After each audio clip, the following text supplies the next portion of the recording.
Richard Zajac. I live at 1608 Courtney Drive. Sorry for jumping up, but I'm making a final later this evening. Oh. Some of you already know me. I've sent you guys some email, and some of you have replied, so I know some of you are getting it. More recently, my wife and I have compiled a petition, which we sent out, and I hope all of you have gotten by now.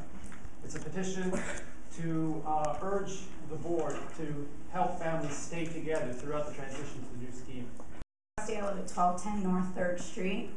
I've heard a lot of discussion about the high schools and middle schools.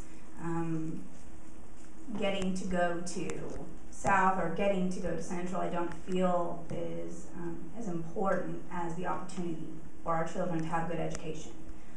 With that said, I'm not here to address the high school level nor the middle school level, but the fact that the reason I believe that our shift has happened from the north to the south is because we got rid of 4 schools that were in the north side of town, 4 elementary schools. Gypsum Hill, Hageman, Hawthorne, and Bartlett were all gotten rid of. Now every child north of the tracks is to be bused to a school. We do not have an elementary school on the north end of town, and I feel, as with many, that our neighborhood is trying to be phased out. I've heard nothing about the north end of town, and it's a concern considering that South and Central are not our only issues here. The issues start at the elementary level, and when you close 4 grade schools and open a junior high, I'm not for sure where the balance came from.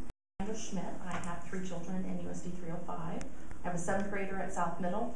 I have a 3rd grader at Huesner and a kindergartner at Huesner. I had a lot of comments prepared tonight to speak about, but Dr. Richard Zajac really summed it up very well. You have to allow for a sibling clause. You can't split families. I've heard a lot about friends at Huesner would be separated from their friends if they were at South or if they were at Lakewood. And you know, my 7th grader started at Huesner as a kindergartner. He still sees the friends that go to Lakewood. Not that big of a deal. Salina's not Wichita.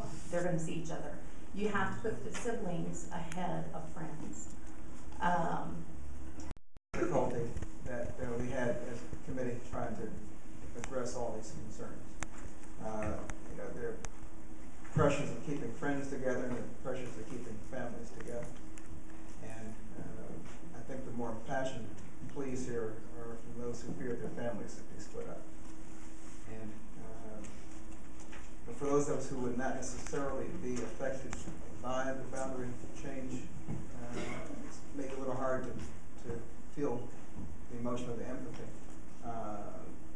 But you know, the South Central and South Lakewood splitting the city has advantages, and people do get attached to their schools of origin.